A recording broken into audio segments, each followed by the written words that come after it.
Então agora o texto entra nessa questão de conhecer. Como é que é possível conhecer Brahma? Então é possível conhecer esse absoluto? Então diz o texto: se você pensar, conheço bem a Brahman, o absoluto, certamente você conhece muito pouco da sua natureza. Trate de compreender o que dele está manifestado em você e nos deuses. Então, aquele que pensa que sabe, que conhece, na realidade não conhece, né? Essa é uma afirmação, né? Você vê, Sócrates já dizia, né? Tudo que sei é que nada sei.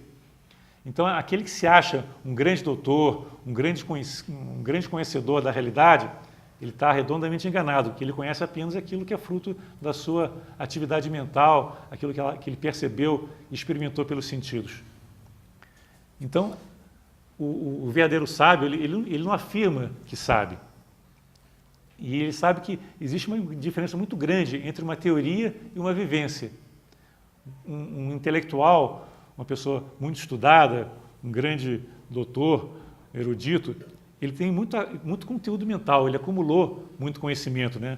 Esse conhecimento inferior. Mas esse conhecimento não traz a percepção do todo, ele é apenas o conhecimento das partes. Você conhecer o todo, você tem que ir além do somatório das partes. Tudo que nós conhecemos através dos sentidos é parcial, é limitado, porque os sentidos são limitados por natureza. Como é que pode o limitado conhecer o ilimitado? Não há como, né? A nossa mente é limitada, nossos sentidos são limitados, então jamais eles serão capazes de conhecer algo que transcende essas limitações. Aí o discípulo começa a indagar junto com o mestre, né? Não acho que conheço bem a Brahman, e no entanto sei que aquilo não me é desconhecido. Quer dizer, nós não podemos dizer que nós conhecemos, mas ao mesmo tempo nós não podemos dizer que nós desconhecemos totalmente essa natureza superior, porque nós temos alguma relação com ela, né? Nós sentimos que existe esse algo mais. Existe no nosso interior uma presença que nós podemos vislumbrar, sentir, mas não racionalizar em cima. Então, é uma condição interessante, é um conhecer desconhecendo, ou um desconhecer conhecendo também. Então, aquilo que é manifestado, que é projetado, nunca vai poder dar uma ideia plena do imanifestado, daquilo que não é projetado, daquilo que transcende. Então, através desse mundo projetado, o mundo das sombras em que nós vivemos, nós podemos ter algumas ideias, ter vislumbres, ter assim, uma insight sobre a natureza do superior. Mas só transcendendo os sentidos é que nós vamos chegar lá realmente, né?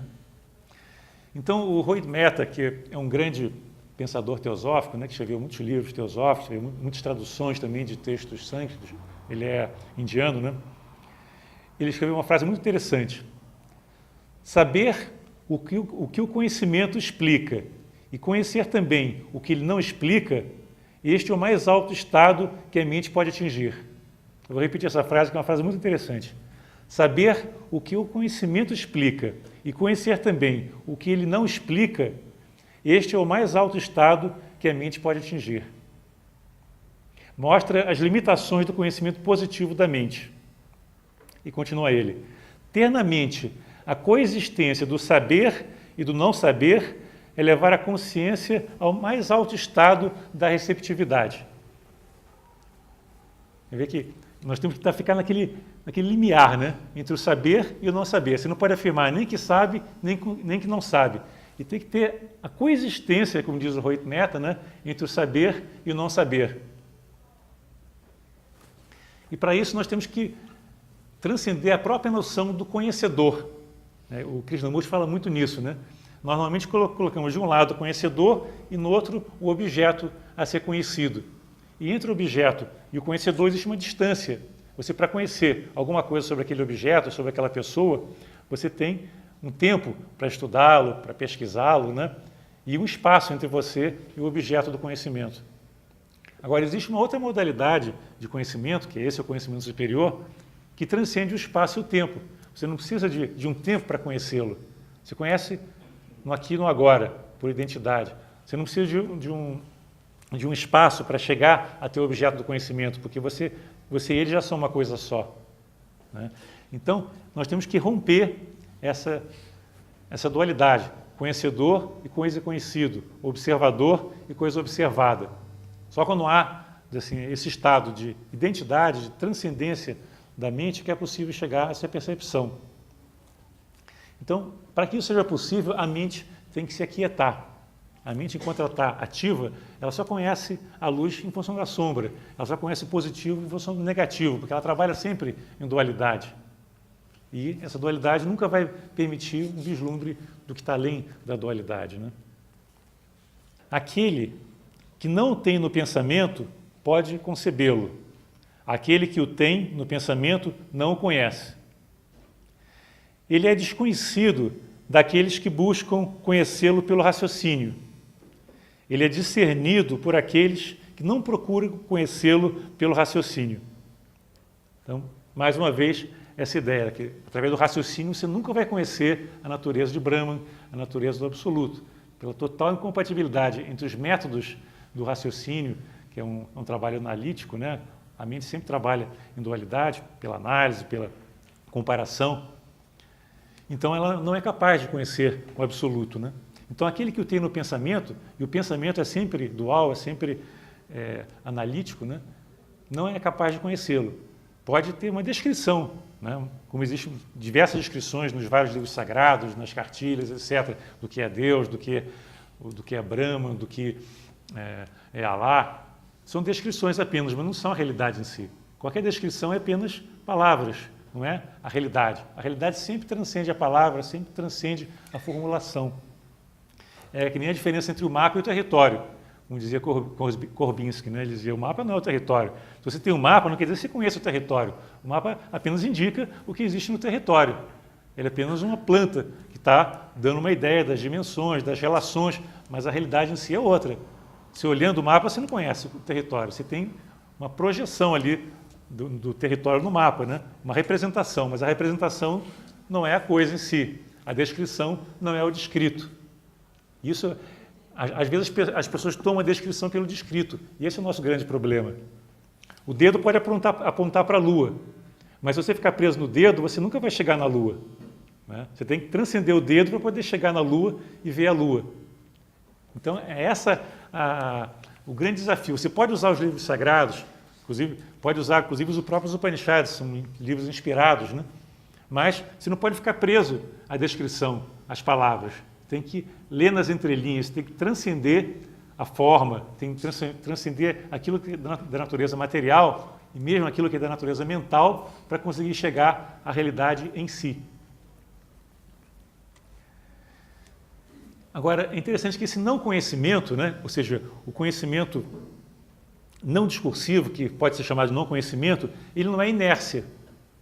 Que às vezes nós pensamos o seguinte, olha, se eu parar de pensar, não vai permanecer mais nada, vai desaparecer tudo, né? Porque o pensamento é que torna a nossa mente ativa, que torna a nossa consciência dinâmica, né?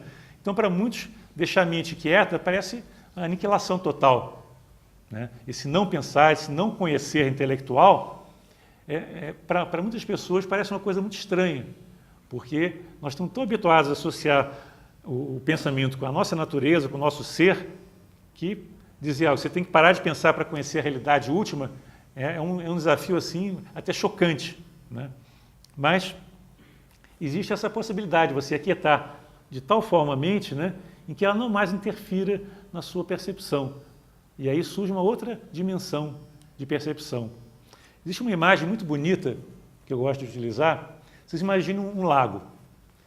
Se o lago está perto de umas montanhas muito bonitas, enquanto a água do lago está sendo agitada pelos ventos, né, cheia de ondas, você não consegue ver nada coerente refletido nas águas, né? Então, essas águas agitadas são típicas da nossa mente. Nossa mente é que nem uma água agitada pelos ventos, uma água no meio de uma tempestade. Ela está se movendo para um lado, para o outro, né? E não há aquela quietude, aquela tranquilidade que permita ao lago refletir as montanhas que estão sempre presentes lá. Então, as montanhas estão lá em cima. Você está aqui embaixo, no nível do lago. Enquanto a sua mente estiver turva, estiver agitada pelas emoções, agitada pelos ventos, né, das nossas buscas contínuas do dia a dia, não é capaz de você ver as montanhas sendo refletidas na mente. Então, é como se essas montanhas muito bonitas não existissem, porque no nível que nós estamos, nós não somos capazes de percebê-la. Nós percebemos apenas aquela agitação da nossa volta, aquela busca mental constante, a busca pelos desejos.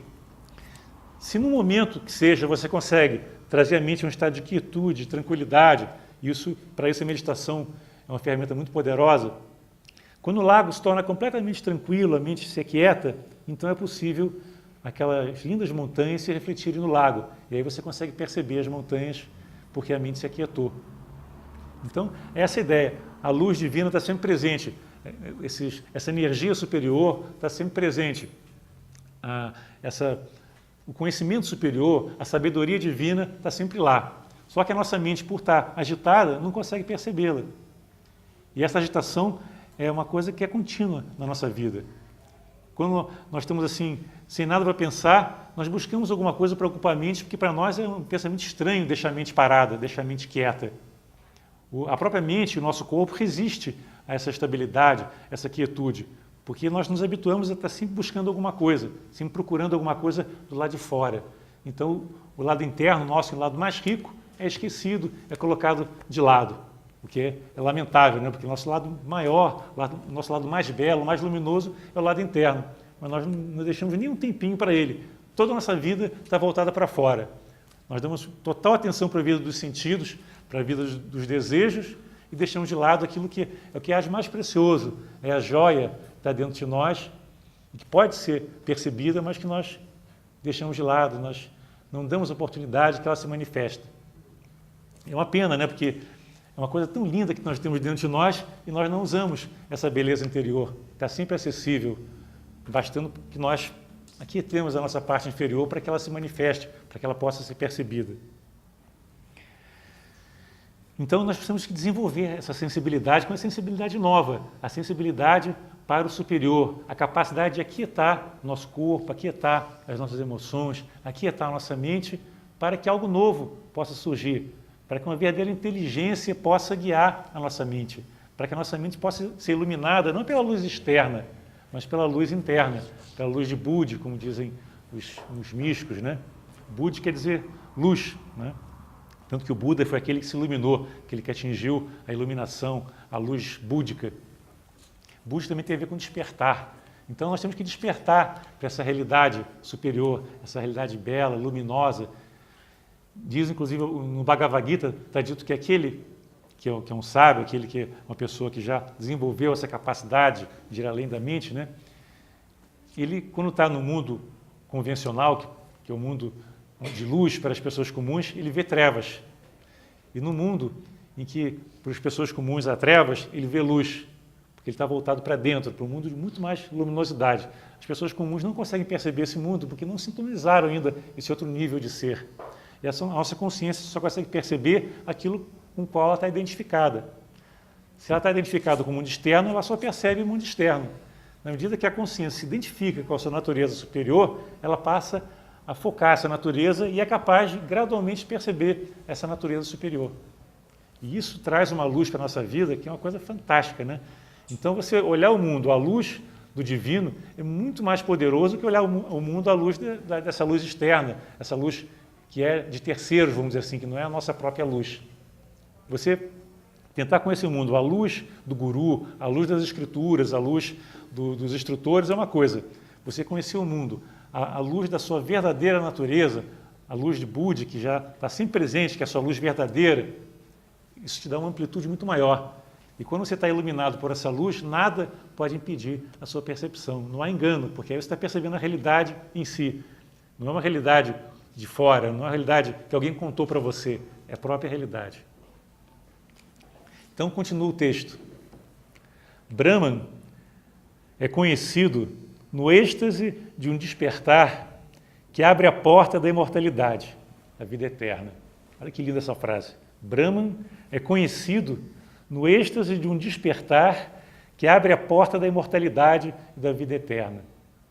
Então, é nesse momento que você conseguiu aquietar a mente, né? Surge aquele êxtase, né? Aquele momento de glória em que você transcende todas as suas limitações. Então, é nesse momento que você, aquele suspiro profundo, você então pode conhecer nesse êxtase a natureza de Brahman. Mas nesse momento não existe mais um eu que está conhecendo. O que existe é o próprio conhecimento, é a própria sabedoria. Né? Nesse momento do êxtase, não existe percepção de separatividade. Não existe um eu que está vendo Brahman. Existe a percepção de Brahman pura e simples. E isso é uma coisa maravilhosa, você perceber na sua total inteireza, né? Na sua abrangência, a divindade, a natureza do absoluto. Pena que ninguém pode permanecer continuamente no êxtase. Né? O êxtase é uma coisa que ocorre momentaneamente. Às vezes, quando a gente nem persegue esse êxtase, é que ele vem. O Krishnamurti, por exemplo, ele diz: ande à beira-mar, ande nas florestas, ande nos lugares belos, né? E não persiga a meditação. Deixa que ela chegue até você. Essa mente meditativa vem quando você não a persegue. Porque a perseguição de alguma coisa é uma atividade mental. Se você quer chegar a algum lugar, você está projetando o lugar que você quer chegar. Para onde você quer chegar. Então, se a mente está buscando alguma coisa, essa coisa nunca aparece, porque sempre que você projeta alguma coisa, você está limitando a própria percepção. Qualquer projeção é mental. Se você busca alguma coisa, você está buscando alguma coisa que você já conheceu no passado. É a repetição de alguma coisa ou uma visão modificada de algo que você já conheceu. O absoluto está além de qualquer descrição, de qualquer percepção, de qualquer conteúdo mental. Então, o que você tem que fazer é só se abrir, é só deixar a mente tranquila. Né, deixar a mente aquietada. Aí sim é possível se entrar naquele estado de êxtase, né, em que não há separação, que há total identidade. Isso também existe com o objetivo máximo do yoga, né, que é o atingimento de samadhi. Samadhi também representa esse estado de não separatividade, em que não existe separação entre o observador e a coisa observada, entre o eu e o divino. Né? Enfim, tudo é uma coisa só, existe apenas uma percepção contínua da realidade como ela é. E é interessante que essa percepção que ocorre no êxtase não é uma percepção que tem uma duração muito longa. E isso é uma coisa que os orientais falam muito claramente, né? Que existe uma diferença entre o eterno e uma coisa que tem uma duração muito longa. Você tem... Na hora do êxtase, você está além do tempo. Você não está tendo uma percepção que tem uma duração longa. Você está transcendendo o tempo. Então, o eterno ele está fora do domínio do tempo. Você pode ter, no estalar de dedos, uma percepção do eterno. Porque ele está além do tempo, está além do espaço também. Isso, para a nossa mente, que trabalha sempre no campo do tempo e do espaço, é muito difícil de conceber, né? Que você possa, no estalar de dedos, ter uma percepção do divino, do absoluto, do transcendente, né? Então, o eterno não é aquilo que dura para sempre, está além da esfera da continuidade. Porque o temporal está sempre ligado ao mental. O tempo é produzido pela mente.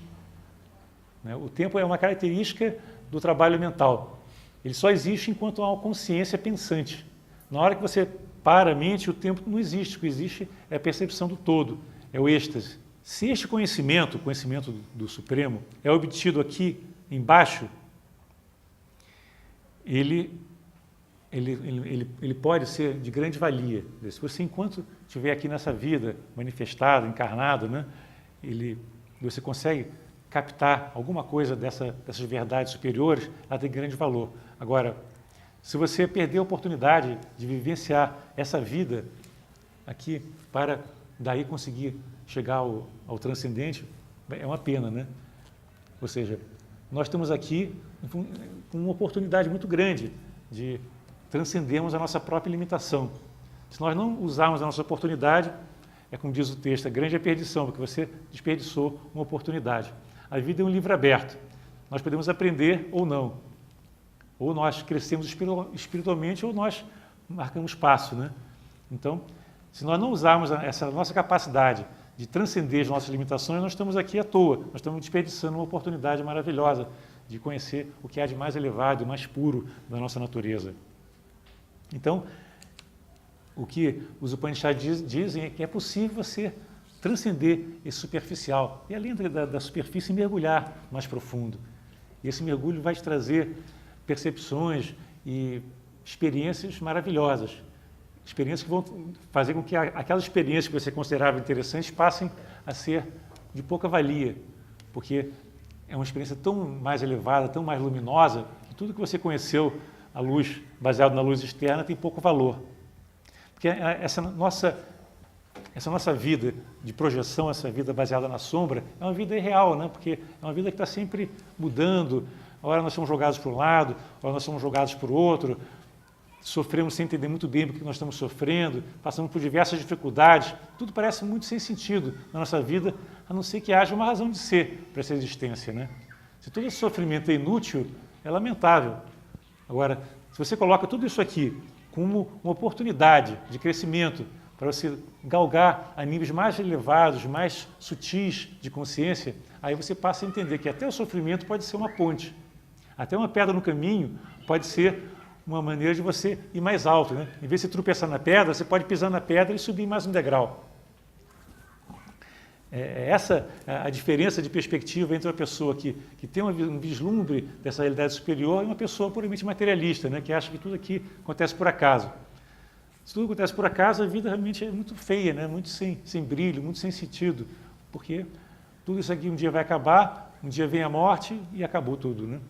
Então vamos aproveitar ao máximo, explorar ao máximo essa nossa vida aqui, esse nosso mundinho pequeno, extrair o máximo dos outros, conseguir o máximo de prazeres, né? Mas a cada prazer que se busca, tem mais de sabores também, né? A cada desejo que se produz, vem mais frustrações. Porque esse mundo limitado, efêmero, ele nunca pode trazer uma satisfação plena. Nós temos que ir além desse mundo para ter uma verdadeira satisfação. Então nós temos que partir desse mundo material, que é o mundo mortal, vamos dizer assim, para atingir a imortalidade. E esse, como eu falei, exige um trabalho assim, muito perspicaz, exige uma inteligência que nós temos que utilizar com muito cuidado, né? Como nós estamos naquele limiar entre o conhecer e o não conhecer, como existem coisas que podem ser conhecidas na vida e nós precisamos da nossa mente para trabalhar, para ir ao trabalho, para ter um emprego, para poder nos relacionarmos nessa vida, né? A mente tem uma função fundamental, os nossos sentidos também, eles são muito úteis. Nós não podemos atuar nesse mundo, mas saber que tudo que eles trazem até nós tem o seu valor, tem a sua necessidade, mas não são a totalidade do que pode ser conhecido, dão apenas uma ideia dessa realidade. Então, conviver com essas limitações e transcendê-las ao mesmo tempo, sabendo, eu tenho conhecimento limitado, mas eu posso ir além, isso é uma coisa fantástica, você saber que você tem a possibilidade de transcender o limitado. Que você tem dentro de si já a própria divindade como um instrumento para te iluminar, para te trazer à tona a sua verdadeira natureza. Então, é como diz os Upanishads, você tem que transformar os domínios da mortalidade em domínios da imortalidade. Quando você fala em imortalidade, você está falando no eterno, numa vida não limitada nem pela morte, nem pelos sentidos, nem pelo corpo, por nada. A vida divina, como diz o Sri Aurobindo, né, ela pode ser vivenciada aqui na Terra. Isso que é uma coisa muito linda, né, que está nos Upanishads também. A vida divina não é para ser vivenciada um dia após a morte, talvez lá no céu, que é uma projeção mental também. Ela pode ser vivenciada aqui e no agora. O eterno não precisa ser projetado para o futuro, porque o futuro é apenas uma ideia. Ele não existe, né? Ele é uma projeção mental. O que existe é esse momento agora, aqui ou agora. Se nós não nos transformarmos nesse momento agora, nesse aqui e no agora, não há nenhuma transformação possível. Nós vamos transferir para o futuro, que é uma mera projeção mental. Nós estamos apenas jogando, né? Fazendo um jogo mental de que um dia nós vamos ser bons, um dia nós vamos ser divinos, um dia nós vamos ser iluminados, ou seja, o que for. Então, estar atento para essa possibilidade de transformação imediata no aqui e no agora nos dá uma imensa vitalidade. Nós temos essa capacidade, nós podemos nos transformar. Isso não depende de ninguém lá de fora, não depende de guru, não depende de nenhuma religião, não depende de você estar num ambiente inspirador, com uma musiquinha, com incenso. Tudo isso pode ajudar, mas o fundamental está dentro de nós. Todo o instrumental que nós precisamos para a autorrealização já está dentro de nós, e não fora. O que está fora pode ser até um apoio, pode ajudar, né? Às vezes num ambiente tranquilo, com uma musiquinha e tal, pode até nos deixar num estado mais tranquilo também, que propicia a meditação. Mas o verdadeiro estado meditativo, ele chega até nós em função de uma postura nossa, de toda uma condição de vida. É por isso que no yoga nós temos uma série de estágios preparatórios, né, que começam pela ética, pelo nosso comportamento, enfim, pela nossa atitude diante da vida. Muitas pessoas querem conhecer a vida espiritual, mas não querem abrir mão do material, não querem abrir mão da busca dos prazeres, sejam prazeres sexuais, a busca de prestígio, a busca de status. Então, as pessoas estão buscando tudo isso e querem a vida espiritual ao mesmo tempo. Então, acabam se enganando porque misturam tudo. E existem alguns gurus que dizem, não, você pode continuar com a sua busca, pode continuar com os seus desejos, com a sua vidinha, e eu vou te dar também um auxílio que vai te levar à iluminação. É lógico que isso é uma grande enganação, porque são coisas incompatíveis, né? Se você quer conhecer aquilo que transcende o sentido, você não pode estar ainda dependendo da satisfação que os sentidos estão buscando. Se você quer conhecer aquilo que está além da mente, você não pode estar utilizando a própria mente para chegar a conhecer esse objeto. Né? Então, somente quando você se abstrai dos sentidos, se abstrai da mente, é que é possível você conhecer aquilo que é superior. Não dá para você compatibilizar as duas coisas, que é o mundo divino e o mundo material ao mesmo tempo. Né? Essas coisas são incompatíveis. Então, o que precisa ser feito? É não renunciar no sentido de você renegar o mundo material. Esse mundo material, ele é real para nós. Nós estamos aqui, não é por acaso, nós temos um corpo, nós temos um corpo emocional, temos uma mente, nós temos uma vida, e nós estamos aqui para viver essa vida, viver com intensidade, com beleza. Mas temos que perceber que esse nosso corpo físico, essa nossa mente, esse nosso corpo emocional, são um instrumento de algo maior. Eles, em vez de ser um instrumento do nosso desejo e buscarem a satisfação de coisas que eles próprios estão buscando, na hora que são adestrados, vamos dizer assim, colocados em sintonia com a nossa natureza superior e passa a ser um veículo dessa natureza superior, aí você passa a usufruir de tudo que a vida superior permite aqui na Terra.